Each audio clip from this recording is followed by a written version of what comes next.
Olá, boa tarde, tudo bem? Estamos mais uma vez aqui ao vivo com você, falando o nosso dia, todo dia às 18 horas, tratando alguma temática que possa ser relevante, importante para o seu dia a dia, para a sua cidadania, né?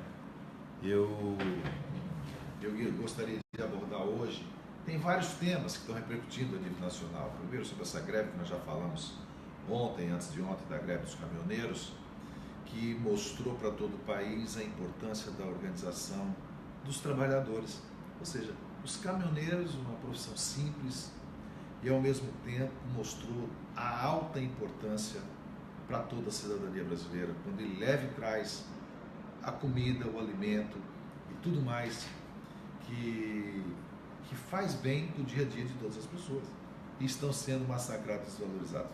Este é um ponto que eu vou repetir só nessa introdução. Mas o que eu queria falar mesmo, e eu estou aqui no meu computador dando uma examinada, e que está acontecendo, o Congresso Brasileiro de Magistrados, em Maceió, foi agora, dia 24, 25 e 26, ou seja, vai até amanhã, né?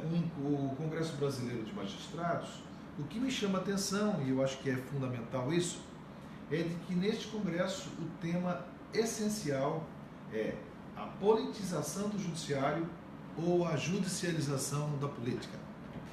É muito sugestivo o tema, porque ao mesmo tempo nós já debatemos isso em uma outra ocasião aqui mesmo, e também numa entrevista que nós demos há um tempo atrás, eu escrevi inclusive um artigo sobre isso, sobre essa grande dicotomia, que eu poderia até dizer, porque nós estamos assistindo muito continuadamente essa mistura da judicialização da política e a politização do judiciário. Eu tenho vários questionamentos que eu tenho feito e abertamente e publicamente sobre isso. Mas eu achei interessante essa discussão porque a magistratura brasileira, reunida lá em Maceió, praticamente mais de 1.000 juízes, ministros de todo o Brasil, estão discutindo sobre isso. Para mim, achei muito importante, eu acho que para todos os brasileiros, especialmente os brasileiros da área jurídica, o quanto nós todos estávamos preocupados, e agora também a magistratura está preocupada com esta polêmica que a sociedade brasileira toda tem acompanhado, muitas vezes insatisfeitas com as decisões do STJ, do Supremo, sobretudo, e também das varas, seja de São Paulo, do Rio de Janeiro, de Curitiba, do Rio Grande do Norte, de Recife, do Brasil inteiro, que estão julgando muitos crimes de corrupção, crimes eleitorais, e estão definitivamente botando o pingo nos is.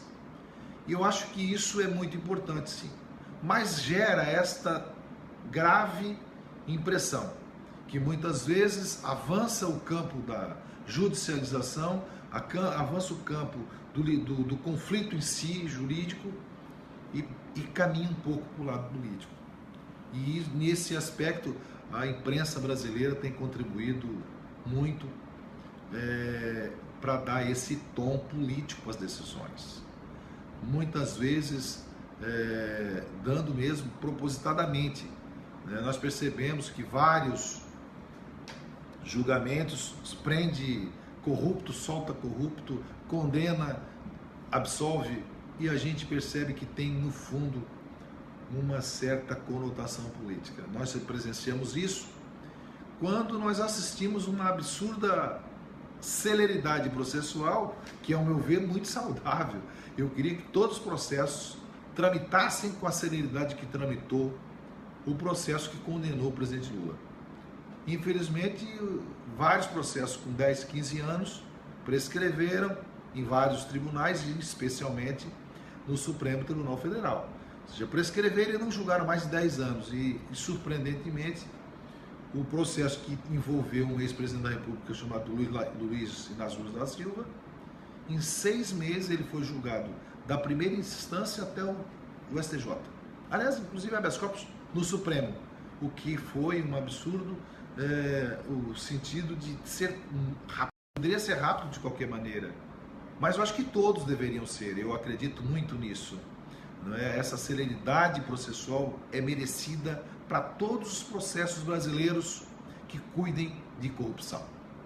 Esta é a temática que tinha que pautar a principal agenda dos julgamentos dos tribunais, quando nós percebemos a depreciação, a corrosão da ética e da moralidade pública em todo o território brasileiro.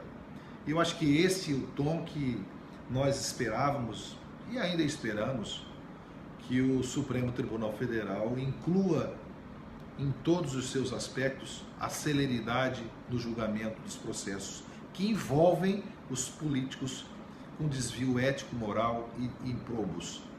E, infelizmente, não é isso que nós estamos acompanhando no Supremo Tribunal Federal. Eu falo isso com muita tristeza, porque eu sei que tudo isso vem corroído com uma certa premeditação da formação legislativa. Ou seja, a legislação processual brasileira permite que o Supremo Tribunal Federal e que os réus em todos os processos abusem dos recursos e mantêm mandato, mantêm regalias, foram privilegiados e tudo mais, pautando aí a absoluta impunidade dos criminosos do colarinho branco. Esse é um ponto que eu quero trazer à reflexão. Nós temos sim alguma coisa a discutir sempre. Eu defendo que os processos que tratem da improbidade, da imoralidade, do peculato, ou todo o processo que envolve corrupção, que tenha relação com a administração, com a gestão, com o mandato público, ele é prioritário, ele interrompe outras pautas. Porque hoje nós estamos passando por uma crise brasileira, porque a classe política brasileira enterrou a nação de maneira definitiva. Estão presenciando, a gasolina chegou a R$10 em algumas cidades. Não dá mais o que dizer, o saco de batata de 70 para R$400 permite dizer que nós perdemos totalmente a confiança no atual governo. Esse governo já acabou faz tempo, mas ainda tem que sepultar dia 7 de outubro para poder no dia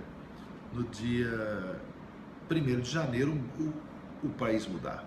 O Marcos Martins, um grande abraço. Gega Zelma, ô Zelma, tudo bem? Marcos Martins me dizendo que o exército já está nas ruas e vai manter a ordem e a liberdade das estradas. Não sei de que maneira, eu quero crer que vai começar a agir de maneira dura contra os caminhoneiros que fizeram essa parada nacional, né?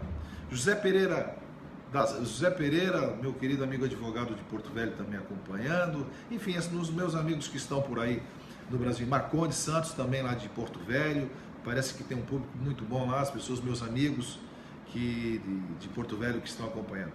Mas o que eu quero finalizar com vocês é de que essa postura da impunidade que o Congresso da Magistratura discute hoje e amanhã lá na cidade de Maceió, eu acho que é muito prudente. Lá falaram ontem e hoje o ministro Toffoli, ministra presidente do Supremo Tribunal Federal e vários ministros do STJ e também do Supremo, como o ministro Marco Aurélio e outros ministros estão lá hoje discutindo essa judicialização da política e a politização do judiciário.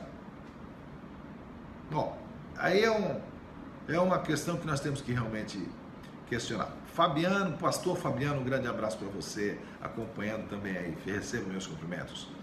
Ou seja, nós temos que ter tranquilidade disso. Eu quero dizer a vocês que nós temos uma manifestação muito clara de quando o judiciário perde a isenção, no sentido de julgar indistintamente, de maneira imparcial, todo e qualquer procedimento interno, de que A ou B tenha habeas corpus deferidos e os presos comuns com 2, 3 anos aguardando o julgamento do habeas corpus, nós podemos dizer que isso tira a credibilidade de todo o Poder Judiciário.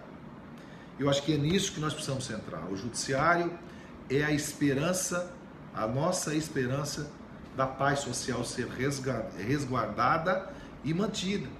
Porque os conflitos haverão, e é no judiciário que nós temos que ter a confiança da pacificação da sociedade. Mas tem que ser uma pacificação imparcial. Então essa discussão que se prega hoje, que se coloca hoje, é fundamental. É fundamental que o judiciário recue nas decisões de natureza mais políticas e aprofunde as decisões e os julgamentos juridicamente falando. Não tem que ter privilégio. Já foi decidido recentemente que o foro privilegiado já foi temperado. Agora vamos mais uma vez temperar que os julgamentos tenham que ser indistintamente sem olhar na cor política de quem quer que seja. Porque aí a justiça será equilibrada para todos. Esse é o desenho que nós temos hoje. Galdino, Fabiano de Goiás, um grande abraço, né? Eu acho que fico feliz aí com os elogios. Estamos prontos para os debates, estamos prontos para discussões, e eu não tenho dúvida que a nossa posição jurídica nesse momento é de equilíbrio, é de tranquilidade, para que todo o judiciário brasileiro se paute no julgamento com a imparcialidade absoluta. Nós queremos crer que a imparcialidade é a garantia que a credibilidade do judiciário vai ser sempre respeitada. Em alguns momentos se questionou isso, e ainda se questiona em alguns aspectos, quando o julgamento anda tão rápido contra um determinado político e contra os outros prescreve. É algo, não importa quem seja, todos têm que ser condenados, todos têm que ser presos, todos devem pagar pela corrupção que cometem, devem pagar pelos crimes que cometem. E que ninguém pode se esconder no mandato para se livrar de condenações. Tem que acabar com o foro privilegiado. Essa é a nossa posição. Nós não vamos abrir mão disso. Acabar com o foro privilegiado. E que a prioridade de julgamento é do político corrupto. Nós não podemos admitir que políticos julguem, que políticos façam leis usando tornozeleiras, cumprindo pena por peculato, por improbidade administrativa. Nós não podemos concordar com isso. Eu não vou nem falar nome de pessoas, porque não importa o nome de pessoas. Importa é a conduta. O tribunal, os tribunais, o administrador, ou qualquer que seja, que tenha relação com o setor público, deputado, prefeito, governador, seja quem for, se estiver sendo condenado por peculato, imediatamente ele tem que ser afastado das funções. É incabível e impensável, num mundo civilizado, que alguém condenado por peculato e por improbidade seja o juiz julgador das contas públicas de algum outro administrador.